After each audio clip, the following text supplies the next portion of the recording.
여러분 안녕하십니까? 2월 13일 목요일 프레스룸 라이브 국정호입니다. 자, 오늘은 경제 소식부터 보도록 할 텐데요. 자, 요즘 금값이 천정부지로 치솟아서 말 그대로 금값입니다. 이 품귀 현상으로 금을 사고 싶어도 살 수가 없다고 하는 지경이라고 하는데, 자, 대개 금 갖고 계신 분들 잘 보셔야겠습니다. 자, 김태현 기자 보도부터 보시겠습니다. 한국조폐공사가 운영하는 오프라인 매장입니다. 기념주 하나 매달 말고도 골드바를 파는 곳인데 그제 저녁 조폐공사가 이곳을 포함한 금융기관 13곳 등에 돌연 골드바 판매를 중단한다고 공지했습니다. 골드바 수요가 폭증하면서 원자재인 금을 구하지 못한 탓입니다. 평소 같으면 골드바가 거래되는 곳인데 지금은 이렇게 무게별로 샘플만 전시된 상태입니다.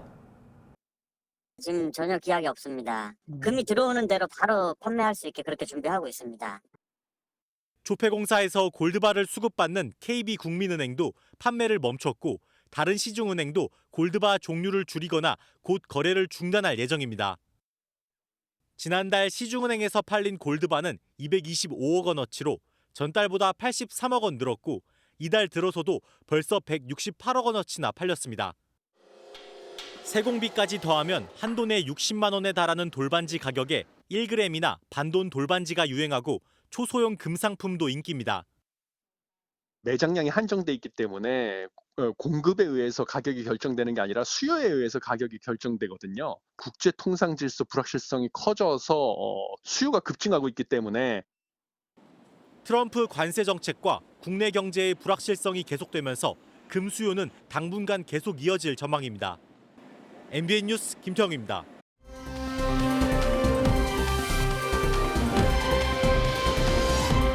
네, 보신 것처럼 금 투자 열풍이 불고 있다, 이런 내용인데 어떤 현상인지 윤지영 기자와 짧게 한번 짚어보도록 하겠습니다.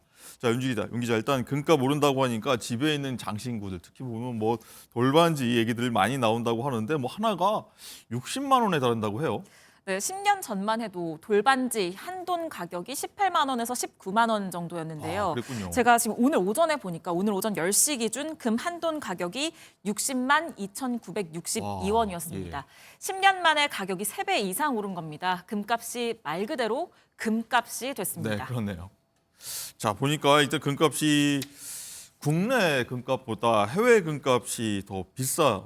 해외보다 우리나라 국내 금값이 비싸다는 건데 이른바 좀 보니까 김치 프리미엄 현상이다, 이렇게 진단하고 있더라고요. 네, 그렇습니다. 국내 금값이 국제 시세보다 이례적으로 비싸게 거래되고 있는데요. 네. 12일 어제 기준 국내 금값은 1g당 15만 8,870원의 거래를 마쳤는데 네. 국제 금값은 13만 5,070원이었습니다. 국제 금값보다 국내 금값이 17.6%나 비싸게 거래된 건데요.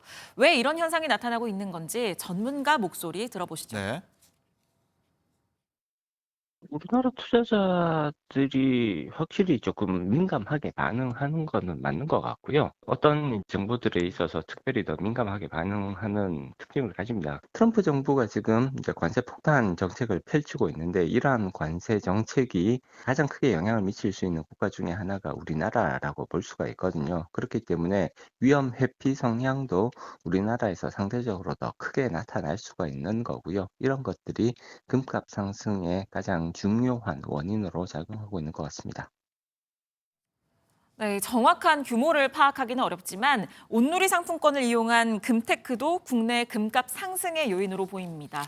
온누리 상품권을 최대 15% 할인된 가격에 구매해서 전통시장 인증 금은방에서 돌반지나 황금 열쇠 등을 사는 건데요. 최근 온라인상에서 뜨고 있는 재테크라고 합니다. 네, 이렇게 금값이 좀 급등하면서 아주 주목받고 있는 곳이 있는데 사실 금값 오를 때마다 사실 언론상에 나오는 지역이긴 네. 해요. 어디죠? 바로 한평입니다. 한평. 네, 한평구는 지난 2008년이었죠. 24K 순금 162kg으로 황금 박쥐상을 제작했는데요. 네. 높이 2.18m, 폭 1.5m의 황금 박쥐상 제작에 네, 보는 화면인 것 금값만 같습니다. 27억 원이 들었습니다. 당시에는 이걸 두고 혈세 낭비다, 이런 지적이 쏟아졌는데 지금은 얘기가 달라졌습니다. 이 현재 이 황금 박지상의 가격 무려 261억 원이 넘습니다. 네. 금값이 최고치를 찍었던 지난 10일에는 276억 오. 5,886만 원까지 치솟으면서 제작 당시에 10배가 넘는 가격을 기록했는데요. 무려 10배의 수익, 웬만한 주식 투자보다 성공적이어서 한 평의 비트코인이다. 이런 아. 얘기까지 나오고 있습니다. 그렇군요. 이 현재 황금 박지상은 한평 추억 공작소에서 만나볼 수 있는데요. 귀한 몸값에 걸맞게 지금 보시는 것처럼 이 철통 보안을 유지하고 있습니다. 네. 망치로 때려도 깨지지 않는 어허. 3cm의 방탄 강화 유리 전시관을 네. 보관을 하고 있고 뭐 적외선 감지 장치, 동작 감지기, 열 감지기가 설치되어 있는 건 물론이고요. 무인 경비 시스템이 24시간 어. 가동됩니다. 보험료도 상당한데 연간 2,100만 원의 보험을 통해서 파손과 분실에 대비하고 있다고 하네요. 네, 황금박지상 보안 굉장히 강화해야겠다는 생각 들고 한평 사실 뭐 나비축제 유명했는데 황금박지상 보러 많은 분들 아마 앞으로 가시지 네. 않을까 싶기도 합니다. 자, 그리고 금값 관련해서 보면 금을 밀수하는 방법도 어떻게 보면 이런 표현이 적절할지 모르겠습니다만 뭐 진화하고 있다 이런 얘기 들리더라고요. 네, 그렇습니다. 금을 찰흙으로 만들어서 밀수하려던 일당이 금을 복잡했습니다. 찰흙으로 신기하거든요. 네, 금이 찰흙이 됐다 이렇게 얘기를 하니까 황당하게 생각하실 네. 수 있는데요. 화학 약품 처리를 하면 금괴가 찰흙처럼 물렁물렁해진다고 합니다. 이렇게 하면 육안으로도 금이라고 생각하기 어렵고 몸에 지니고 다니기가 쉬운 데다 금속 탐지기에도 걸리지 않아서 이 공항 검색대를 통과하기 쉽다는 점을 노린 건데요. 이번에도 밀수범들이 앞서 영상에서 보신 것처럼 이 찰흙으로 만든 금괴를 복대에 저렇게 지니고 있다가 네. 비행기를 타기 직전에야 검거가 됐습니다. 홍콩에서 면세가로 금괴를 살 수 있다는 점을 노렸는데 이 금괴를 우리나라를 거쳐서 일본으로 옮겨서 10% 정도 더 높은 가격에 판매를 하려다가 덜미를 잡힌 겁니다. 이 일당은 이런 수법으로 지난 2023년 12월부터 금괴 78개, 시가 74억 원 상당을 일본으로 몰래 가져간 것으로 확인이 됐습니다. 네, 별 이상한 세상, 세상 요지경이다 이런 얘기도 나올 법합니다.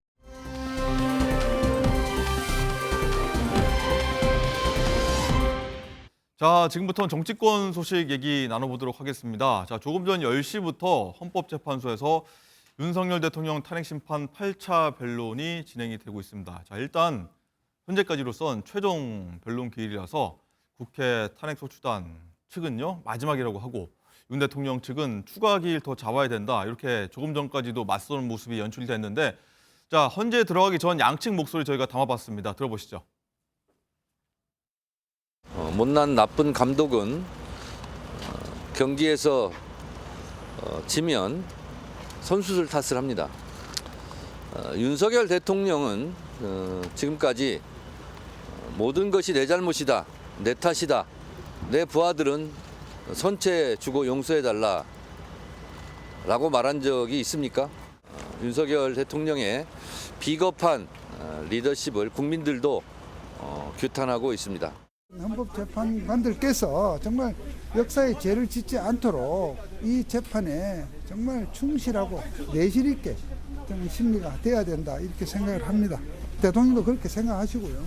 어쨌든 대통령 지금 최후 변론이라 그러나요? 마지막 하실 말씀도 있고 아직 기일을 잡아야 될 절차가 지금 남아 있죠. 그런 부분이니까 오늘 뭐 다 이 변론이 끝나는 건 아닌 것은 분명합니다. 네, 김종국 행정관님께 먼저 여쭤봐야 될 것 같은데 일단은 국회 측은 들을 거 다 들었다, 그만하자, 변론 끝내도 된다 이 얘기고 일단 윤 대통령 측은 윤 대통령이 할 말이 더 남았고 증인들도 더 불러야 된다 이런 입장인데 지금까지 쭉 흘러온 상황 보시면은 이대로 끝내도 되는 건지 더 들을 얘기가 있는 건지 어떻게 판단하십니까? 뭐 제가 볼 때 이 문제에 대해서 최종적인 판단들은 헌재가 하는 거겠죠. 네. 헌재에 계신 분들은 대통령, 그다음에 대법원, 그다음에 국회에서 추천된 분들이 모여서 평의를 합니다. 어떤 한 사람이 이거 갖다 진행하는 게 아니고요. 대부분 지금 헌법재판관 변론기일에서 문영배 재판관이 하는 얘기는 뭐냐면 내가 지금까지 하는 얘기들은 내 개인적인 얘기가 아니라 평의를 통해서 만장일치로 합의된 내용들을 얘기하고 있는 것이다. 그럼 지금까지 7차례의 변론을 거치면서 소위 이 8번째 판단을 가지고도 충분히 헌법재판소에서 윤석열 내란 혐의 우두머리의 범죄 혐의에 대해서 파면할 것인지 말 것인지 판단할 수 있다라고 내부적으로 결정한 사항이기 때문에 그 부분에 대해서 각 어떤 피청구인 측이나 청구인 측 같은 경우는 불만이 있을 수는 있겠습니다만 네. 그 불만이라고 얘기하는 것들은 자기들이 주장할 수 있는 내용인 것이지 최종적인 헌재의 결정 사항들은 헌재 재판관 8인의 결정으로 나는 거기 때문에 저는 그 부분에 대해서 더 이상 왈가왈부할 하등의 근거가 없다. 만약에 그런 근거를 얘기한다면 그럴 만한 충분한 입증 자료를 제기를 해야 돼요. 예를 들면 부정선거도 마찬가지입니다만 아직까지 아무런 증거를 제출하지 못하고 있는 상황입니다. 변론을 더 해야 된다면 소위 변론을 해야 되는 중대한 증거를 그 주장하는 측에서 제시를 해야지만 거기에 따른 헌재의 평의를 통해서 그 이후에 또 다른 증인을 채택할 것인지 말 것인지 결정할 수 있을 건데 제가 볼 때 지금까지는 소위 피청구인 측, 소위 윤석열 대통령의 변호인 측에서 여기에 근거한 명확한 증거를 제시하지 않았기 때문에 저는 만약에 본인들이 더 해야 된다고 말씀하신다면 네. 거기에 따른 정확한 증거를 제시하시면 된다 이렇게 생각을 합니다. 네. 자, 지금 보시는 화면이 조금 전에 시작된 8차 변론인데 조금 전에 국민의힘 윤상현 의원과 김민전 의원이 방청하는 모습도 볼 수가 있었습니다. 두 의원이 오늘 헌재에 방청하기 들어가기 전에 얘기를 한 부분도 있습니다. 어떤 얘기했는지 한번 들어보시죠.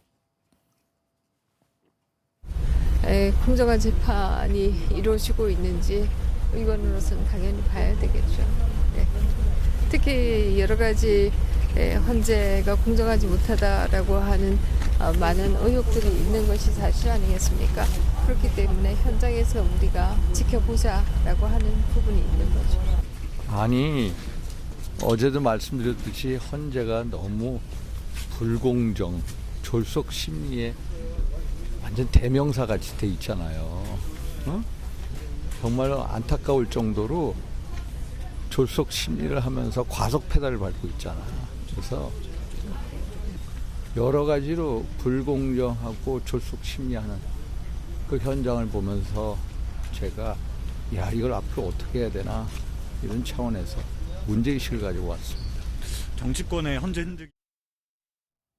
네, 현재로서는 최종 변론 기일이기 때문에 아마 국민의힘 의원들도 방청 가면서 윤 대통령에게 힘을 실어주러 가지 않았나 싶기도 한데, 자 그리고요 지금 헌재에서 대심판정 안에서 윤 대통령 측 석동현 변호사가 재판이 너무 빨리 흘러간다, 지나치게 빠른 것 같다, 우리 측 의견을 하나도 들어주지 않고 있다 이런 얘기를 하면서 이렇게 하다가는 중대한 결정을 내릴 수 있다. 이 중대한 결정이 어떤 얘기인지 궁금하긴 한데. 일단은 석동현 변호사가 현재 헌재가 도를 넘어서고 있다 이런 얘기를 헌재에 입장하기 전에 한 얘기가 있습니다. 어떤 얘기인지 한번 더 들어보겠습니다. 헌재 흔들기가 도를 넘고 있다. 헌재가 하는 잘못이 도를 넘은 것 같은데. 어떤 잘못을? 지금 대통령에 대한 재판, 나라에 존망이 걸려 있는 이런 재판을 뭐 쫓기듯이 이렇게 시간을 분 단위로 제한해 가면서 이렇게 재판해서 되겠냐고요. 충분하게 할 말, 따질 말은 다 하게 해주고 그렇게 해서 이 사실을 정말 신중하고 내실 있게 따져야 하지 않겠습니까? 그것이 도를 넘은 겁니다. 예, 윤곽근 변호사가 조금 전에 헌재에서 일단은 중대한 결정을 내릴 수 있다고 하는데, 강준혜 변호사님, 일단은 중대한 결정이 어떤 부분일지 궁금한데 일단은 재판이 너무 빠르게 가고 있다, 뭐 졸속심리다 이런 한간의 비판도 있지 않습니까? 이런 관련된 내용일 것 같기도 한데요. 그렇죠. 지금 중대한 결정이라는 것이 헌법재판소 탄핵 심판은 거의 마무리 단계로 가고 있기 때문에 네. 어떠한 내용이 나올지는 조금 더 지켜봐야겠습니다만 문제 제기하는 부분은 분명히 절차에 관한 부분일 것입니다. 윤석열 대통령 측에서는 방어권이 충분히 보장되지 않는다는 부분에 대해서 계속적으로 어필을 하고 있거든요. 심지어 그저께 있었던 7차 변론에 있어서는 한덕수 국무총리에 대한 증인 신청을 했는데 거기에 대해서도 기각이 되었죠.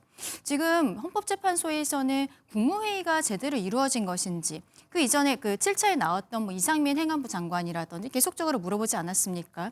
국무회의를 관장하는 것이 국무총리인데 한덕수 총리까지도 증인으로 받아주지 않았다는 것은 굉장히 의아한 부분들이 있고요.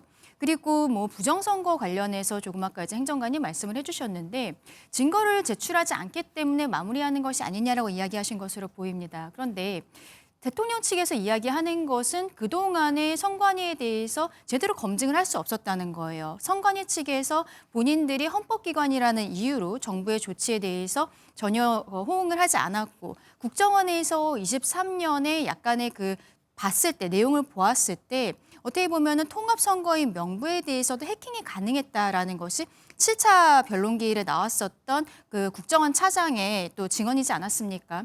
그래서 그때 선관위 서버에 대해서 검증 신청을 했는데 이러한 부분도 역시 법원에서 지금 기각이 되어 있는 부분들입니다. 저는 헌재가 이번에 탄핵 심판에 대해서 어떠한 결론을 내던지 간에 이 결론은 대통령뿐만이 아니라 우리 국민들 모두가 납득할 수 있어야 된다고 생각하거든요.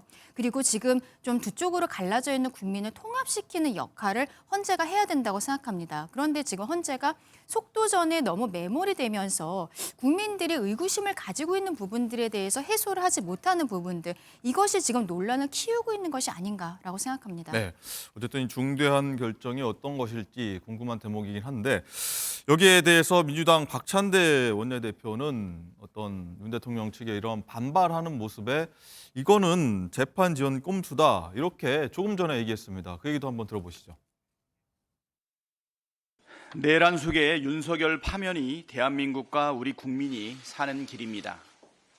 헌법재판소가 오늘 내란 속의 윤석열 탄핵 심판 8차 변론을 진행합니다. 재판부가 미리 공지한 마지막 재판 일정인데 추가 변론 여부는 아직 정해지지 않은 상황입니다. 큰 변수가 없다면 다음 주 안에 모든 변론 절차를 마무리하고 늦어도 3월 초엔 탄핵 심판 선고가 이뤄질 전망입니다. 과거 박근혜 전 대통령은 최종 변론 종결 10하루 만에, 노무현 전 대통령은 14일 만에 선고했습니다. 윤석열 측이 추가 증인을 신청하고 변론 절차에 문제를 제기하는 등 탄핵 재판 지연을 노린 꼼수를 쓰고 있지만 어림도 없습니다. 네, 김종욱 행정관님, 일단은 재판 지연 행위라고 윤 대통령 측의 어떤 반발이 보이는지 혹은 방어권 보장 차원에서 더 들어줄 필요가 있는 건지 한 번 더 여쭤봐야 될 것 같아요. 일단 중대한 결정을 하겠다라고 얘기를 하는데요. 재판부 협박하는 겁니까? 그러니까 기본적으로 헌재 같은 경우는 단심제입니다.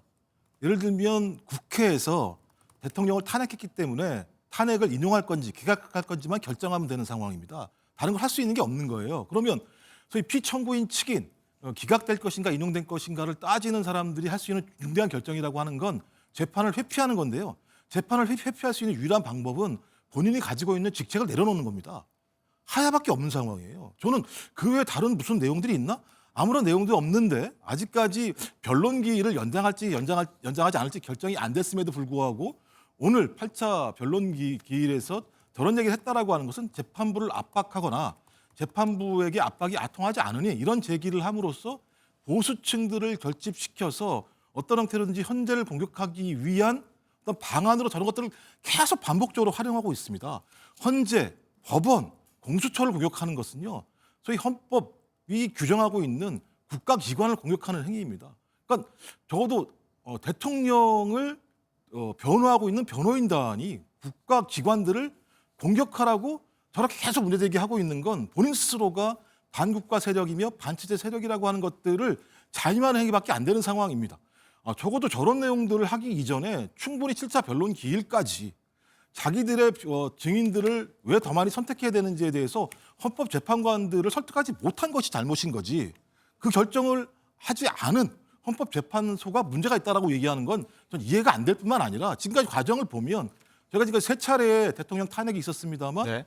노무현 전 대통령 당시보다는 제가 볼 때 길 것 같고 박근혜 전 대통령보다 짧을 것 같다는 느낌이 듭니다. 네. 어떤 것이 문제가 있는 건지에 대한 기준을 얘기해야 되는데 제가 볼 때 기준도 없어요. 자기들 얘기는 뭐냐면 180일을 따박 채우라는 얘기밖에 없거든요. 맨 처음 했던 얘기가.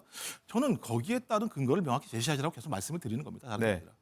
자, 보신 것처럼 화면에 이 노무현 전 대통령은 7차 변론 그리고 박근혜 전 대통령은 17차 변론까지 갔는데 일단은 현재까지는 윤 대통령은 8차 변론이 진행됐고 추가로 기일이 잡힐지 아직 정해지지 않은 상황이라 오늘도 아마 첨예하게 이 부분을 붙을 것 같은데 일단 오늘 국민의힘 권영세 비대위원장도 오늘 아침에 헌재가 너무 속도전에 열을 올리는 거 아니냐 이렇게 지적을 했습니다. 들어보시죠.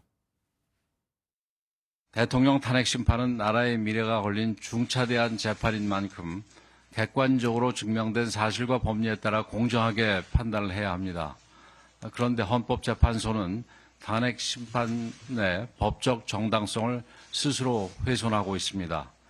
비상계엄 선포와 그 진행 과정에 있었던 일들을 부정하는 것이 아닙니다. 진실과 거짓이 혼재되어 있는데 헌법재판소가 무슨 초능력으로 참과 거짓을 가려내겠다는 것인지 그 기준조차 명확하지 않다는 점을 지적하는 것입니다. 헌법재판소가 반드시 확인해야 될 사안들을 확인도 하지 않은 채 속도전만 벌인다면 국민들께서 납득하지 못할 겁니다. 네, 강준혜 대변인 일단은 네. 헌재가 답을 정해놓고 달리는 것 같다. 뭐 추가 기회는 줘야 되는 거 아니냐 이런 취지 같아요. 그렇죠. 왜냐하면은 지금 박근혜 전 대통령 당시와는 다른 상황이에요. 형사소송법이 개정이 되었습니다. 네. 박근혜 전 대통령 당시에는 형사소송법에 있어서 검찰에서 피의자 신문 조서를 본인이 그것을 재판에서 부인을 하더라도 증거 능력이 있었거든요. 그런데 네. 그 이후에 법이 개정이 되었고 헌법재판소는 형사소송법을 준용하도록 되어 있습니다. 그런데 지금 그 각종 지금 나와 있는 증인들이 나와서 검찰에서 진술했던 것과 좀 다른 이야기들을 네. 하고 있는 것이 있거든요.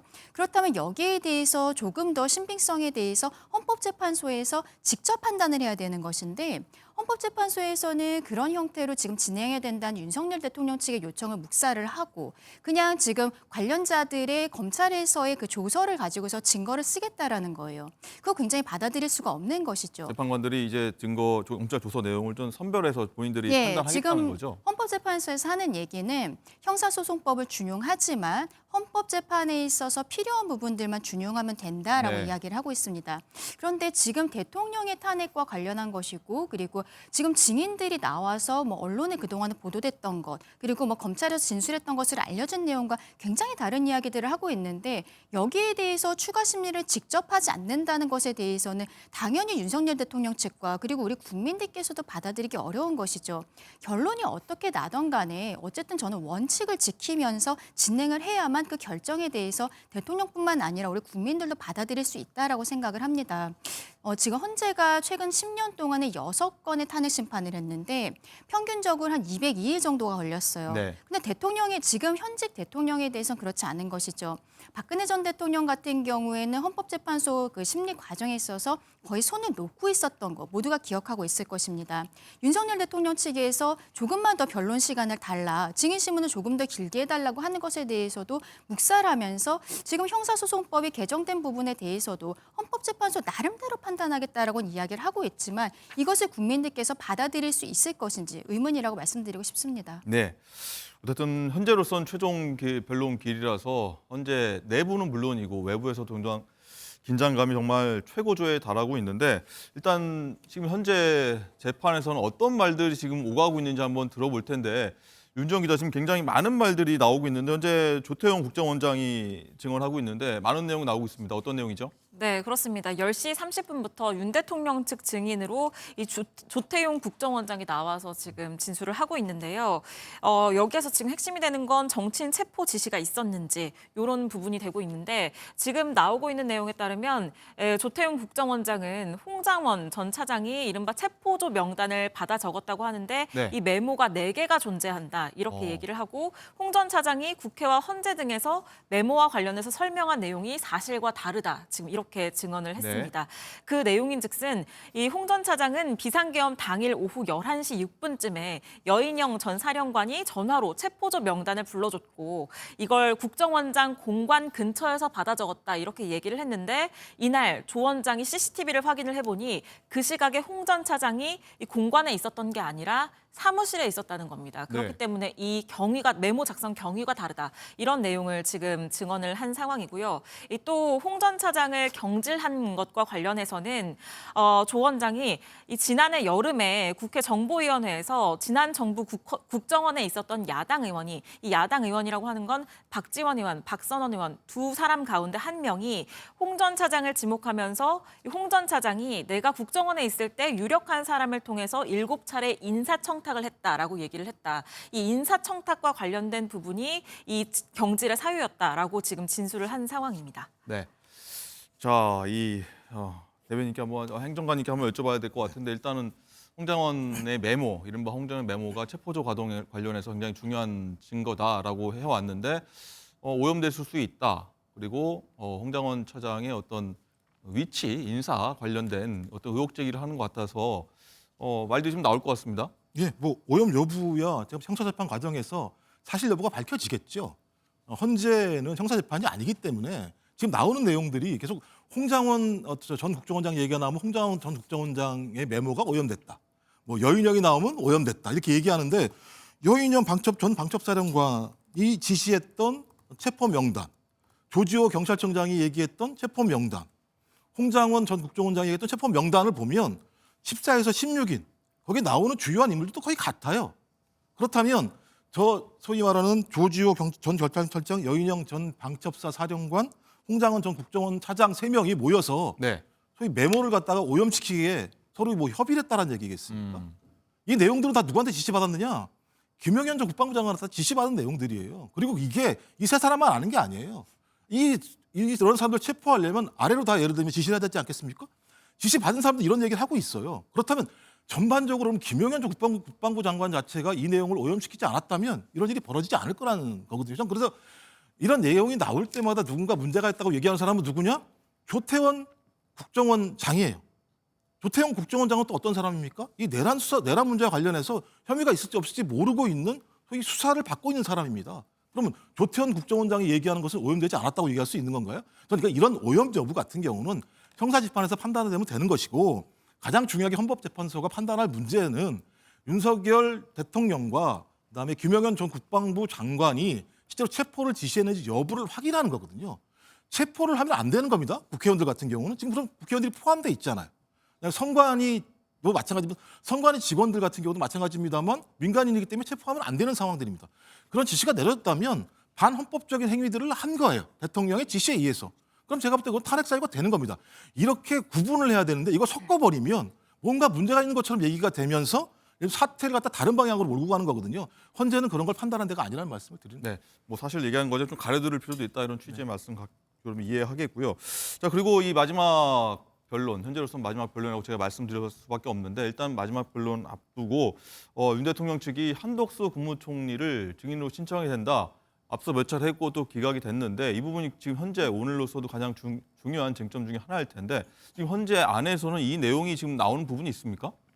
네, 지금 윤석열 대통령 측은 이미 지난 재판, 7차 재판에서 증인 3명을 추가로 신청을 한 상황입니다. 그런데 이 증인들을 지금 받아들일지 안 받아들일지에 대해서는 아직은 나온 부분이 없는 거고요. 또 추가 변론기를 잡을지와 관련해서도 어제 헌재가 브리핑을 했는데 아직까지 예정이 없다라는 지금 답변 외에는 아직 오늘 재판이 끝났을 때쯤에는 이 결과가 나올 수는 알려질 수는 있겠지만 아직까지는 나온 게 없는 상황입니다. 그렇기 때문에 지금 예정된 변론기일은 오늘이 마지막이고요. 윤석열 대통령 측은 지금 탄핵 심판을 더 해야 된다 이런 입장이기 때문에 오늘 한덕수 국무총리에 대해서 증인을 다시 신청했습니다. 앞서서 이 증인 신청을 기각을 했었는데 헌법재판소가 그런데 여기에 대해서 윤석열 대통령 측은 이 탄핵 심판과 관련해서 한덕수 국무총리가 비상계엄 선포의 원인을 누구보다 잘 알고 있다.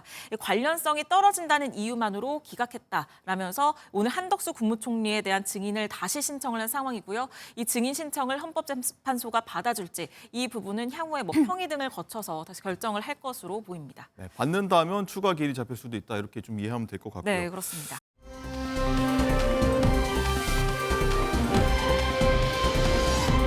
자, 어쨌든 그리고 이 탄핵 반대 진영에서는요, 이 마지막 최종 변론 기일 앞두고 문영배 헌재소장 권한대행을 향한 공세 수위를 최고조로 높였다 이렇게 평가를 할 수 있겠습니다.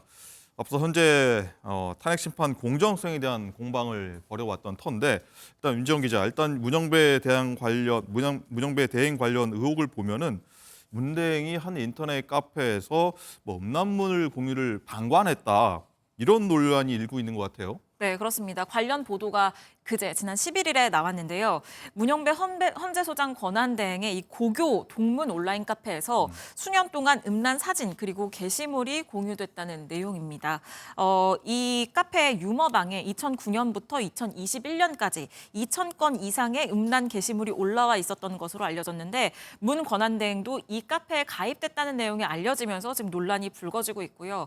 여기에 배현진 국민의힘 의원은 네. 이 논란을 N번방 사건에 빗대서 이른바 행번방 논란에 대해서 경악을 금할 수 없다라면서 문 권한대행을 향해서 입장을 밝힐 것을 촉구를 했습니다. 그러면서 해당 SNS 관리자가 문제의 게시물들을 황급하게 삭제했지만 미성년 음란물에 음란 패설성 댓글까지 오갔고 이걸 문재판관이 묵과했다는 보도들이 있다. 이렇게 지금 지적을 하고 있고요. 또 같은 당 박성훈 의원은 문대행이 일부 음란 게시물에 이 댓글을 썼다는 의혹까지 언급하면서 해명을 요구하고 있는데요. 여기에 대해서 아무래도 오늘이 예정된 마지막 변론기일이었던 만큼 네. 헌법재판소도 좀 강하게 대응을 하고 있습니다. 오늘 아침에 저희 뉴스 바로 전에 네. 나온 속보에 따르면 헌법재판소장 권한대행과 관련하여 최근 보도되고 있는 온라인 카페에 대해서 문영배 권한대행의 입장을 지금 밝혔는데 이 해당 카페는 동창 카페로서 경찰은 여기에 대해서 적극적으로 수사해주기 바란다. 그리고 아울러 카페 해킹에 대한 철저한 수사도 바란다. 이렇게 얘기를 했습니다. 이 카페에 음란물이 올라오는 걸 자기가 방관하지 않았다라는 네. 부분 그리고 이 댓글과 관련해서 이 일각에선 이 댓글이 지금 조작된 것이다. 댓글을 썼다는 게 조작된 것이다. 이런 내용들도 있는데 그 부분에 대해서도 지금 수사를 해달라는 내용이고요. 또 관련해서는 오늘 아침 9시 반에는 한 시민단체가 문영배 헌법재판관을 아동 청소년 성착취물 시청으로 고발을 지금 하겠다고 기자회견까지 한 상황입니다. 자, 그렇군요. 일단은 김정욱 행정관님, 여당도 이 문영배 소장 대행, 권한대행도 본인도 수사하라라는 얘기인 건데 일단은 문제 제기 측면에서 할 수 있는 문제 제기인 건지 도 넘은 현재 판단 앞두고 도 넘은 공적인 건지 어떻게 판단하십니까? 저는 판단하지 않겠습니다. 뭐 문영배 헌법재판관 말씀대로 적극 수사하세요. 수사하면 되는 거잖아요. 이 수사와 헌법재판소에서 지금 벌어지고 있는 윤석열 대통령에 대한 탄핵 심판과 무슨 문제가 있는 건지 진짜 모르겠어요. 기본적으로. 그걸 설명을 해주세요. 그러니까 문영배 재판관이 아직까지 확인 안 된 문제와 관련해서 뭔가 문제가 있을 것 같다라고 문제 제기를 했습니다. 아직까지 아무런 것도 드러나지 않았는데 네. 그 문제 제기를 하는 이유가 뭘까요? 그러니까 도덕적으로 흠결을 제기하면서 헌법재판소에서 결정하는 상황이 문제가 있다라고 하는 것을 결부시키려고 하는 거 아닐까요? 제가 볼 때는 앞에 문제가 해결돼야 되는 거잖아요. 진짜 이게 문제가 있는 건지 문제가 없는데도 불구하고 이것을 걸고 문영배 헌법재판관을 공격한다라고 하는 건 저희 대통령, 그러니까 내란 범죄에 혐의가 있는 대통령을 구하기 위해서 헌법재판소의 재판관을 어떤 근거도 명확하지 않은 내용을 가지고 공격한 것에 해당되는 거 아니겠습니까? 저는 이게 현실적으로는 서부지법에 대한 난동과 유사하다는 생각이 드는 거예요. 저는 이런 식의 공격을 해대는 사회가 민주사회라고 이해할 수 있는가? 그리고 그걸 누가 문제 제기했는가? 저는 국민의힘 의원들이 이걸 제기하고 있어요. 사실 확인하십시오. 저는 수사가 진행되고 난 다음에 말씀하시는 게 맞아요. 정당이 어떤 역할을 하는 겁니까? 대중들의 다양한 이해와 요구, 주장이 있다고 하더라도 정당 내에 있는 국회의원들이 내용들을 거르고 판단해서 그것이 공익에 부합한지 아닌지 그것을 결정한 다음에 문제 제기를 해야 되는데 그냥 저런 내용이 나오니까 덥석 그걸 받아 안아가지고 오늘 마지막 변론, 뭐 마지막이지 않을지 확인할 수 없습니다만 이렇게 공격을 해대는 것 자체가 소위 자기들이 이렇게 주장하고 있는 헌법 앞에서 맹세했던 부분들이 실현되는 것인가에 대한 좀 근본적인 고민을 해야 되는 것이라는 생각이 들고요. 네. 또 하나는 이 문제 제기는 지금 벌어지고 있는 아까 말씀 헌법재판에서의 탄핵 심판과 아무런 관계가 없는 내용들입니다. 저는 적어도 탄핵 심판과 관련된 내용들에 물을 타기 위한 이런 식의 공세라면 스스로 소위 내란 혐의 우두머리를 옹호하기 위한 내란 동조 정당이라는 사실들을 스스로 자임하는 것에 다름 아니다고 생각을 합니다. 네, 김종욱 행정관 질문을 그대로 광전의 대변인한테 한번 질문을 그대로 드려야 될 것 같아요. 일단 물타기라고 말씀하셨고 개인 의혹과 이 재판과 무슨 연관이 있는 것이냐라고 질문하셨거든요. 지금 이번 헌법재판 과정에 있어서의 여러 가지 논란을 저는 민주당이 증폭시키고 있다라고 말씀드리고 싶습니다. 지금 문영배 재판관이 뭐 음란물이 본인이 올린 것은 아니고 그 올려져 있는 카페에 동창 카페로서 가입이 되었던 것. 네. 그것뿐만이 아니라 본인이 여기에 대해서 댓글을 쓴 것들을 윤석열 대통령의 탄핵 심판 중간에 휴정하고 있는 동안에 지운 것이 아니냐라는 의혹들도 있는 것이거든요. 재판 중간에 예. 지웠다. 예, 그런데 지금 거기에 대해서는 이야기를 하지 않고 있는데 문제는 앞서 그 민주당에서 나온 입장문을 보면은 그 문영배 재판관이 댓글을 올린 적이 없다라고 명시적으로 조금 아까 입장에 나온 네. 부분이 있어요. 그것이 굉장히 의아한 것이죠. 문영배 재판관과 지금 헌법재판소에서는 경찰에서 수사를 해라, 해킹까지도 수사해라라고 이야기를 하면서 민주당에서는 문영배 재판관이 댓글을 썼는지 안 썼는지 어떻게 알고 있습니까?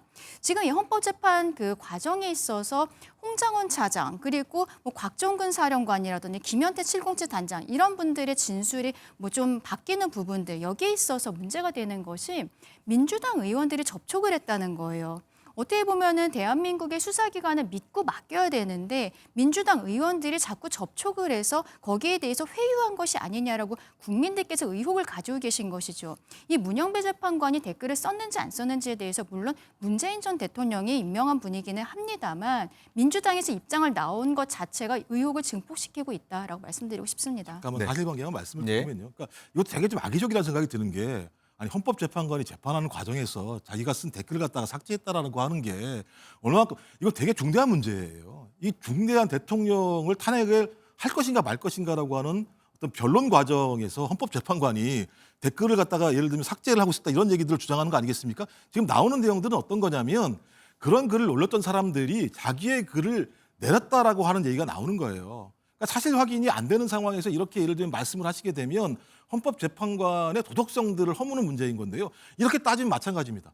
김용현 변호인이 예를 들면 여인영, 이진우 이 두 사람들을 직접 감옥에 가서 만나서 회유했다고 우리가 주장할 수 있는 거잖아요. 그다음에 예를 들면 여인영 방첩사령관 문상호 전 저희 정보사 사령관으로서 만나려고 했었는데 만나지 못한 거잖아요. 그러니까 예를 들면 이런 행위들 같은 경우 문제 제기를 할 수 있을지 모르겠습니다만 구체적으로 이것이 맞다라고 말씀하시면 안 된다는 거예요. 저희가 사실관계에 대한 확인은 명확히 해야 되는 거죠. 알겠습니다. 자, 그럼 조금 들어오면 속보인데 여기에 대해서 이 경찰이 이 문영배 소장 대행 동창 카페 문자 협박 논란 관련해 수사에 착수했다라는 속보가 방금 전에 들어왔고 또 국민의힘 김기현, 나경원 의원 같은 경우에는 즉각 이 문영배 소장 대행을 탄핵해야 하고 스스로 사퇴해야 된다 이렇게 또 주장까지 조금 전에 들어온 소식까지 저희가 한번 전해드리겠습니다.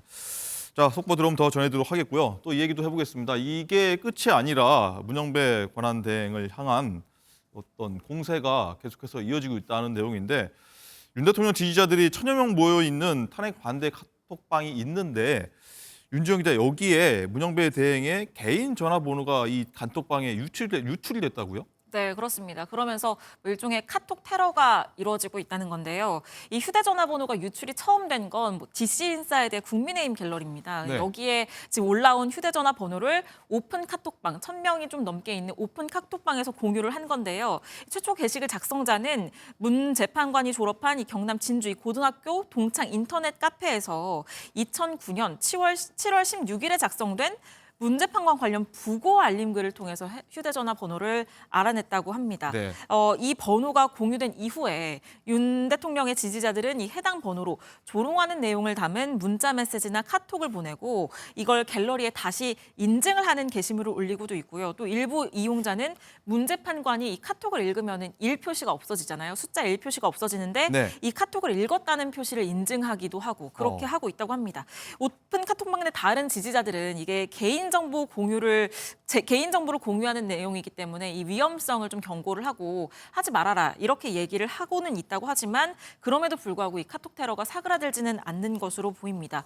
그런데 오픈 카톡방에서 타인의 개인정보를 이렇게 동의 없이 무단으로 공유하는 행위 개인정보보호법으로 처벌이 된다는 점 유의하셔야겠습니다. 네, 김종욱 행정관님 일단 문영배 대행 앞서 제가 전해드린 음란물 공유 방관 의혹에 지금 나온 전화번호 유출로 인한 어떤 카톡 테러까지 도를 넘었다라고 표현 외에는 할 수 없을 것 같기도 하고요. 그렇죠. 상식적으로 저런 행위를 하면 안 되는 거죠. 그리고 또 예를 들면 지금 이렇게 주장하는 측 같은 경우 과거에 개혁의 딸이라고 하는 소위 개혁의 딸이 계속 문자폭탄 보낸다고 그렇게 예를 들면 문제 제기를 했던 집단들 아니겠습니까? 네. 저 그리고 이런 행위들이 벌어지는 게 왜 문제냐면요. 이런 행위, 그러니까 예를 들면 어떤 특정한 개인을 갖다가 표적을 삼아서 그들에게 문자폭탄을 보내는 것도 문제입니다만 그렇게 모이면서 모인 사람들이 이런 어떤 거짓된 내용들을 서로 나누면서 의혹을 증폭시키고 특정한 적을 만들어서 공격을 하는 것 또 여기에서 더 확장이 되게 되면 서부지법 같은 경우도 마찬가지입니다만 사전에 모의했던 정황들이 있다라고 하는 추정들이 나오지 않습니까? 그리고 최근에는 헌법재판소 같은 경우도 마찬가지입니다만 사전에 여길 가서 탐색을 했다. 그다음에 사전에 모의를 했다라는 얘기가 나오고 이 모의의 어떤 배우로서 지금 수사가 진행되고 있는 전광훈 목사 같은 경우는 자기가 예를 들면 있는 신도들 앞에서 5만 원씩 돈을 주겠다라는 얘기를 하고 카페, 뷔페 같은 경우 5만 원 식사를 주겠다 이런 얘기를 하는 행위들을 통해서 집단적으로 특정한 국가기관의 재판관들을 공격하는 행위 자체가 얼마만큼 민주헌정을 무너뜨리는지에 대해서 분명히 알고도 저렇게 하는 행위들이거든요. 전 그렇다면 저런 행위에 대해서는 경찰이 명확한 수사를 통해서 그 부분에 대한 엄중한 처벌을 해야 된다고 생각합니다. 네. 전화번호 유출해서 카톡 테러를 한다는 점에 대해서 도를 넘은 것 같다고 제가 한번 질문을 드렸었는데 강전혜 대변인은 어떻게 보십니까? 일단 개인 신상 유출에 대한 부분이라서 좀 조심스러운 부분이긴 하거든요. 그렇죠. 지금 좀 아까 윤지영 기자님 말씀해 주신 것처럼 개인정보보호법 위반이 될 수가 있고 그리고 문자메시지의 내용에 따라서 협박이라든지 별건이 또 추가가 될 수도 있습니다. 당연히 이런 부분에 대해서는 저는 자제해야 된다라고 생각을 합니다. 지금 그럼에도 불구하고 이러한 행태로 나오고 있는 것은 문영배 재판관이 윤석열 대통령의 심판에 있어서 공정하지 않은 모습을 보이고 있는 것이 아니냐라는 국민적인 의구심이 있기 때문이라고 생각을 하거든요. 초반에는 이재명 대표와의 관계라든지 그리고 그 이후에는 SNS에 올라왔던 글들을 봤을 때 정치적인 성향이 편향되어 있는 것 아니냐 그리고 또 일부 역사관이 편향되어 있는 것 아니냐 이런 이야기들이 있었고 또 지금 문제가 되는 것은 동창들이 있는 카페에서 뭐 음란물이 올라왔다라든지 이런 것들 아니겠습니까? 네. 여기에 대해서 물론 헌법재판소에서 나름대로의 해명은 하고 있지만 국민들께서 납득하기가 어려우신 부분들이 있기 때문에 이러한 사건들이 계속적으로 벌어지고 있다라고 생각을 하거든요. 헌법재판소가 조금 더 국민들께 납득할 수 있을 만한 해명을 하고 우리 국민들께서도 이러한 행동들에 대해서는 물론 모든 국민이 이러고 있는 것은 아닙니다만 좀 극단적인 이런 행동들은 자제하시는 것이 좋겠다라고 생각합니다. 네. 현재 진행 중인 탄핵 심판 내용 잠깐 보면은 조태용 국정원장이 국무회의 성립 여부, 국무위원들의 어떤 탄핵에 대한 계엄에 대한 찬반 여부에 대해가 좀 관심이었는데 일단 조태용 국정원장은 국무위원들은 계엄에 모두 반대했다. 찬성자는 없었다. 이런 내용을 발언을 했다. 라는 내용까지 한번 전해드리겠고요. 자, 그리고 혹시나 오늘이 마지막 변론이 된다고 하면 아마 주말에 열릴 전국의 여러 탄핵 관련 집회 때 많은 말이 또 나올 것 같은데 마침 이번 주말에 광주 금남로에서 윤 대통령 탄핵 반대 집회가 열리는데 집회 허용 여부를 두고 논란이 일고 있습니다. 일단은 윤지영 기자, 탄핵 반대 집회 측 보면 경찰에 10,000명 참석하겠다 이렇게 좀 얘기한 거 집회 신고해놨고 같은 날 또 광주 시민단체도 탄핵 찬성 집회를 열어서 아마 충돌이 빚어지지 않을까 좀 우려의 목소리가 나오고 있는데 여기에 대해서 민주당 의원이 탄핵 반대 집회 장소를 여기서 해라. 여기서라고 했는데 이 장소가 좀 논란이 되는 것 같아요. 네, 그렇습니다. 지금 오는 토요일 모레 예정된 이 탄핵 반대 집회의 경우에는 당초 이 집회 신고 인원이 1,000명이었다가 이걸 10,000명으로 이 집회 규모를 지금 확대를 해서 신고를 한 상황입니다. 광주 금남로에서 하겠다 이렇게 지금 예고를 했는데 그런데 강기정 광주시장은 이 금남로에서 진행되는 탄핵 집회를 불허하겠다 이런 입장입니다. 5.18 민주광장에 극우를 위한 공간은 없다 이렇게 밝히기도 했거든요. 네. 이것과 관련해서 이 민주당 박균택 의원도 SNS를 통해서 이 강기정 시장님, 집회 자유를 부정할 수가 없으니 그들에게 어울리는 적합한 장소를 안내해 주는 게 어떻겠나 이렇게 추천을 한 장소가 바로 한 쓰레기장이 위치한 쓰레기장을 추천해 준 거군요. 네, 그렇습니다. 이러한 야권의 공격에 이 집회에 참석하기로 예정이 돼 있는 한국사 강사 전한길 씨가 어떻게 얘기했는지 듣고 오시죠. 자, 전한길이 오지 마라. 시장이 국회의원이 민주당에서 가지 마라. 아니 이게 민주주의냐? 예? 여러분 대한민국 광주는 북한입니까? 우리나라 영토 안에 있고 대구에서도 좌파 쪽에 있는 뭐 단체들이 집회 열 수 있는 거고 광주 쪽에서도 마찬가지 누구나 열 수 있는 게 민주주의 아닙니까? 헌법에 보장된 언론, 출판, 집회, 결사의 자유가 포함되잖아요. 집회 자유가 있잖아요. 우리도 평화 집회 하겠다는데. 네, 강전혜 대변인. 일단은 광주에서 열릴 이 탄핵 반대 집회 장소 쓰레기장에서 할 수 있습니까? 글쎄요, 지금 쓰레기장이라는 것은 저는 박균택 의원이 말하자면 본인들과 생각이 다른 우리 국민들에 대해서 쓰레기라고 생각을 했기 때문에 쓰레기장을 추천을 했다라고 생각합니다. 당연히 그곳에서 집회가 이루어지기는 어렵겠죠. 그 이전에 강기정 광주시장 역시 이제 집회를 불허하겠다라는 의지를 보이면서 그 박균택 의원 같은 경우는 이재명 대표의 변호인을 하면서 이번에 원내를 입성을 한 변호사 출신인데요. 저러한 표현들이 얼마나 모욕적인 것인지에 대해서 본인이 누구보다도 잘 알고 있을 것이라고 생각을 합니다. 그리고 지금 광주에서 진행이 되는 집회이기 때문에 본인 지역구 광주시에 계시는 시민분들도 참석을 하실 수 있는 것이거든요. 근데 저기에 대해서 국민들을 그 이전에는 극우, 내란 동조 세력이라고 이야기를 하다가 이제는 아예 쓰레기라고까지 표현을 하고 있는 것 아니겠습니까?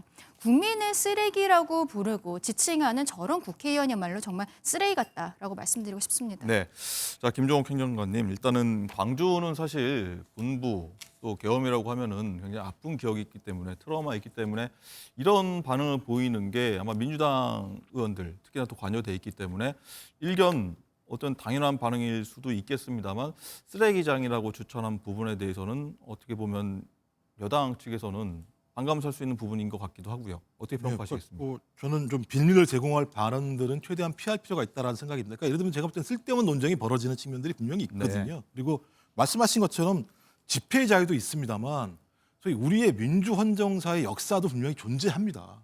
1980년 광주에서 소위 내란을 일으켜서 수괴가 됐었던 전두환에 의해서 많은 광주 시민들이 학살당한 공간입니다. 근데 지금 어떤 상황입니까? 저희 45년이 지난 이후에 대통령인 윤석열의 친위 쿠데타에 의해서 내란이 발생을 했고 그 내란에 대한 헌법재판소에서 탄핵 심판이 벌어지고 있는데 거기에 가서 소위 탄핵을 반대하는 집회를 한다라고 하는 건 광주 시민들한테 다시 한번 대못을 박는 행위나 마찬가지 상황들입니다. 그런 측면에서 광주시장 입장에서는 이걸 용납하기가 어려운 측면들이 분명히 저는 있다고 생각을 하고요. 그다음에 아까 저희 강사하는 얘기들 보면 광주가 북한입니까? 저런 식의 발언을 해요.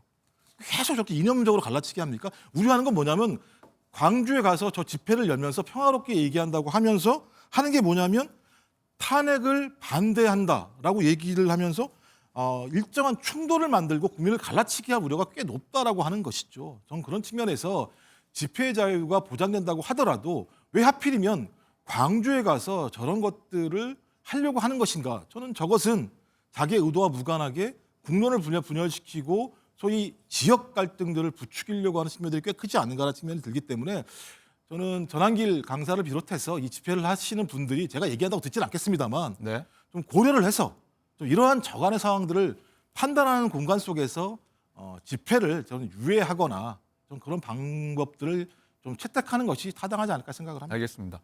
탄핵 반대 집회 보면 두 축인 것 같습니다. 일단 서울 광화문하고 여의도에서는 그 한 축, 그리고 지방에서 하는 부산, 대구, 이번 주에 광주에서 한다는 그 두 축인데 서울 광화문에서 한다 한 축이라고 보면 전광훈 목사라고 볼 수가 있겠는데 여기에 대해서 또 전광훈 목사는 전한길 강사에 대해서 약간 비판의 목소리를 낸 것 같습니다. 어떤 얘기인지 한번 들어보시죠.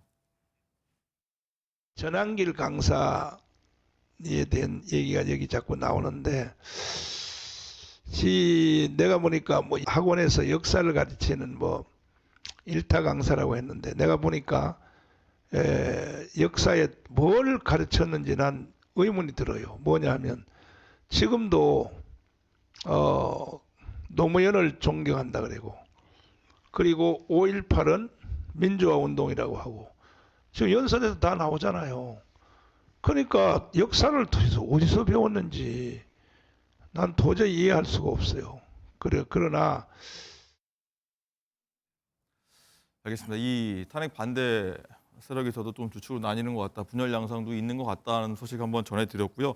자, 그리고 오늘 보면은 오후에 조기 대선이 열릴 가능성이 있다 없다 얘기가 많이 나오고 있는 상황에서 야권에서는 이재명 대표가 이제 비명계죠, 친문계 핵심이라고 하는 김경수 전 지사를 만나는데 아마 오후 4시 30분으로 나오고 있는데 행정관님은 이 야권의 어떤 통합 분위기가 나올 수 있는 것 같은데 이 자리에서 통합의 메시지가 나올지 아니면 또 다른 좀 파름이 조금 나올지 어떻게 좀 전망하십니까? 뭐 일단 김경수 전 지사가 한 얘기가 민주당이 좀 통합과 포용을 했으면 좋겠다라고 이제 주문을 한 거죠. 네. 거기에 대해서 이재명 당대표가 교섭단체 대표 연설에서 헌정 수호 연대를 하자. 그러니까 소위 탄핵에 찬성하고 있는 집단들 전체가 좀 모여서 민주주의와 헌법을 지키려고 하는 노력을 한다면 우리는 다 하나가 될 수 있다라고 얘기를 했었기 때문에 저는 그 부분과 관련해서 두 사람이 그 부분에 일단 동의하는 것. 그러니까 왜냐하면 김경수 전 지사가 지금 더 중요한 문제들은 내란을 진압하는 문제가 더 중요하다. 내란을 진압한 이후에 당내의 포용과 다양성 문제에 대해서 당이 좀 더 넓은 마음을 가졌으면 좋겠다라고 얘기했었기 때문에 저는 1차적으로 오늘 이 부분과 관련해서 나름대로 합의의 지점들이 좀 만들어질 거라고 생각을 합니다. 좀 그렇다고 하더라도 아마 그 외의 분들 같은 경우는 이재명 당대표가 지금 소위 야권에서는 가장 유력한 대선 후보이기 때문에 계속 공격을 할 거라는 생각이 들기는 합니다만 저는 그 공격 이전에 지금 중요한 부분들은 내란을 진압하고 탄핵 문제에 대해서 소위 인용되는 그 지점까지 좀 야권이 국민과 함께 단결된 모습을 보이는 것이 가장 중요한 원칙이라고 생각을 합니다. 네, 뭐 강정희 대변인께 짧게 여쭤보겠습니다. 이렇게 이재명 대표가 연달아 쪽 인사들 만나는 것 같아요. 어떻게 좀 바라보고 계십니까? 일단은 통합하는 모습을 보일 것이라고 생각을 하는데 결과적으로 진정한 화학적 결합이 되려면은 아마 그것은 이재명 대표의 공직선거법 항소심 판결이 나오고 그때쯤이 되지 않을까라고 생각합니다.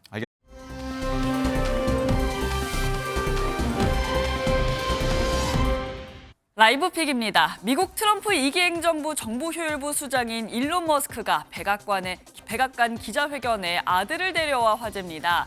머스크가 트럼프 대통령과 함께 백악관 집무실에서 적자 감축에 대해 질의응답을 받습니다. 앞서 머스크는 만 4살 아들 엑스를 목마를 태우고 등장했는데요. 엑스는 기자회견 내내 아빠의 어깨에 매달려 장난을 치거나 아빠의 귀를 만지며 방해하기도 합니다. 또 권위의 상징인 결단의 책상 옆에서 코를 후비고 책상에 손을 닦는 등 또래 아이다운 모습도 보였는데요. 무게감 있는 백악관에 개구쟁이 어린아이의 등장, SNS에서 누리꾼들은 귀엽다는 반응도 보였지만 공식적인 회견 자리를 우습게 보는 꼴이라며 비난을 하기도 했습니다. 특히 엑스의 생모도 미디어에 우리 아들을 공개하는 것을 반대한다며 불만을 표시했다네요. 세계 5대 발레 콩쿠르 중 유일하게 10대만을 대상으로 무용수들의 등용문이라 불리는 로잔 발레 콩쿠르. 이 콩쿠르에서 한국 남자 무용수 최초로 우승을 한 발레리노가 있습니다. 16살 박윤재 군인데요. 발레 강대국 무용수들을 제치고 1위를 차지한 박윤재 군. 사실 평발과 두꺼운 다리가 콤플렉스였다는데요.